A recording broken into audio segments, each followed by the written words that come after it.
Hello friends, अगर आप UPSC TRE 4.2 के एक सीरियस एस्पिरेंट्स हैं तो आप सिर्फ सोच रहे हैं कि मैं सिर्फ पढ़ रहा हूँ यूट्यूब से या फिर बुक से, तो आपको लग रहा है कि आपका सिलेक्शन आसानी से हो जाएगा, तो शायद आप गलत वे पे हैं। मैं बताता हूँ आपको क्यों और कैसे। यूपीएससी टीआरई 1.0 का जब मैंने एग्जाम दिया था, आपको पता है यूपीएससी 1.0 में आयोग ने सिलेबस क्लेरिफाई नहीं किया था और सिलेबस एग्जैक्ट ना होने के चक्कर में एग्जैक्ट किसी को नहीं पता था क्या पैटर्न होगा, कैसे क्वेश्चन आएंगे। उस टाइम पे मैंने भी एक गलती की थी, वो बेसिकली ये थी कि चीज़ों को नॉर्मल वे में बस नॉर्मली पढ़ लेना, कोई मॉक टेस्ट की प्रैक्टिस नहीं करना।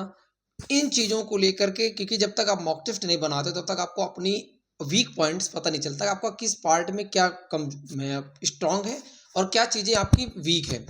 चाहे मैथ हो, चाहे पॉलिटी हो, चाहे हिस्ट्री हो, चाहे इकोनॉमिक्स हो, जो भी सब्जेक्ट बेसिकली पूछे जाते हैं, आपको चीज़ों को लेकर के उतना वो नहीं हो पाती।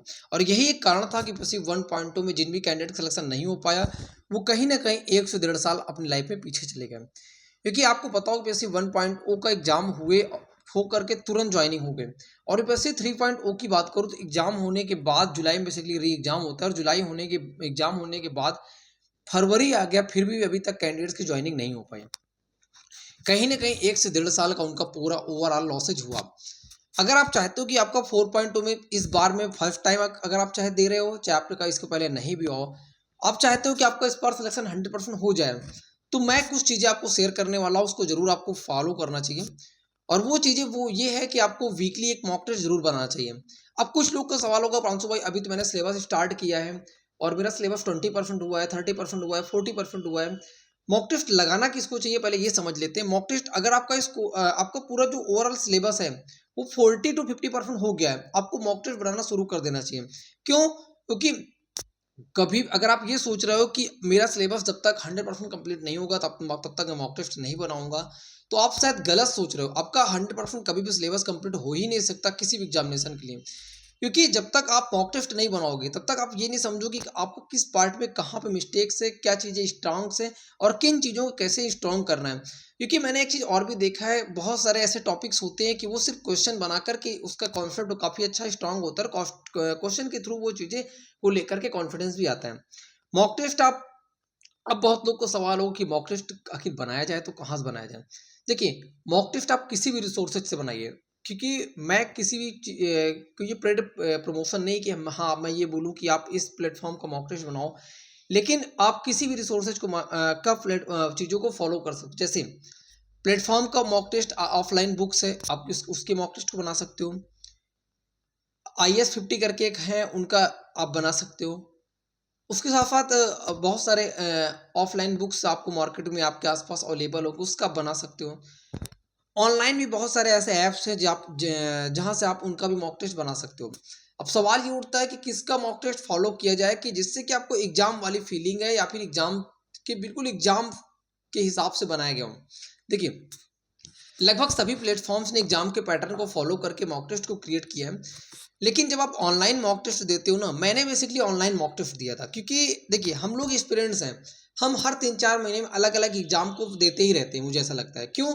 क्योंकि इस एग्जाम को दिया तो नहीं सिलेक्शन होता तो फिर किसी दूसरे एग्जाम को टारगेट करते हैं, वो उसमें नहीं होता फिर तीसरे को टारगेट करते हैं, तो ये हमारी एक रूटीन बस्ती बन जाती है।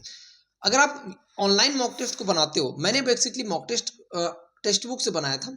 ऑनलाइन मॉक टेस्ट बनाने का एक बेनिफिट ये होता है कि जब मॉक टेस्ट आप बनाते हो, चाहे सेक्शनल मॉक हो चाहे ओवरऑल मॉक हो, एक बेनिफिट ये मिल जाता है कि वहां पे आपको ओवरऑल दिख जाता है कि इतने कैंडिडेट्स ने इस मॉक टेस्ट में पार्टिसिपेशन हुआ और इतना ये स्कोर मेरा जा रहा है, तो इसका मतलब ये मेरी रैंक है। आप वहाँ पे वीक पार्ट को देख लेते हो, तो ये वीक पार्ट है, ये मेरा स्ट्रांग पार्ट, जो वीक पार्ट है उसके अच्छे से एनालिसिस करना है। बहुत लोगों को सवाल होगा कि आखिर मॉक में मेरा स्कोर तो ठीक ठाक जा रहा है, तो आखिर कितना जाए कि मैं अपने आप को सेफ समझूं। मुझे ऐसा लगता है कि ये सवाल का रिप्लाई देना बहुत कठिन है। कठिन इसलिए भी है क्योंकि अभी ये नहीं पता कितनी वैकेंसी एग्जैक्ट कितनी वैकेंसी जाएगी, कितनी वैकेंसीज के पीआरटी में नोटिफिकेशन आउट होगा, जूनियर में कितने का आउट होगा, या फिर टीजीटी में पीजीटी में कितनी वैकेंसीज का नोटिफिकेशन आउट होगा। लेकिन फिर भी अगर एक बातचीत की जाए कि मोटा मोटा आपके पास क्या आइडिया होना चाहिए, क्या एक स्कोर को लेकर के टारगेट होना चाहिए, क्योंकि जब तक आपके दिमाग में एक इमेज ये नहीं होती यार मुझे इस स्कोर को क्रॉस करना है, तब तक आप एक अच्छा स्कोर को क्रॉस नहीं कर पाते हो। क्योंकि मैं भी जब मॉक टेस्ट दे रहा था तो मेरा हाईएस्ट स्कोर 92 तक गया था, क्योंकि मैंने भी टारगेट कर दिया था यार मेरे को इस बार 90 क्रॉस कर जाना मॉक टेस्ट में, क्योंकि मैंने देखा कि कट ऑफ 80 से 90 के आसपास जा रही, तो यानी कि अगर मैं मॉक टेस्ट में 90 के आसपास जाऊंगा, 90 क्रॉस करूंगा, तो गारंटीड है कि मैं एग्जामिनेशन में बहुत अच्छा करके आऊंगा। क्यों? क्योंकि मॉक टेस्ट से आप जो रियल एग्जाम होता है ना, वहां पे आप 4-5 नंबर ज्यादा ही लेके आते हो। ये मैंने जनरली मैंने देखा भी है। वो अलग चीज है कि अगर मॉक टेस्ट से थोड़ा सा लेवल बढ़ा देते हैं वो लोग, क्योंकि तो थोड़ा सा 19-20 हल हो सकता है, वो भी 2-3 नंबर का, बहुत डिफरेंस देखने को नहीं मिलता है। तो आप अपने आप को ट्राई करो कि मॉक टेस्ट में 90 तक आसपास पहुंचो, 90 क्रॉस करने का प्रयास करो, लेकिन 90 के आसपास पहुंचो। फिर वैकेंसीज कितनी भी होगी, आपका सिलेक्शन को लेकर के श्योरिटी आपकी फिक्स होगी। ये थी ओवरऑल वीडियो मॉक टेस्ट को लेकर के, प्रैक्टिस को लेकर के। वीडियो कैसे लगी जरूर कमेंट करके बताना। जल्दी हम एक वीडियो शूट करेंगे केवीएस से संबंधित।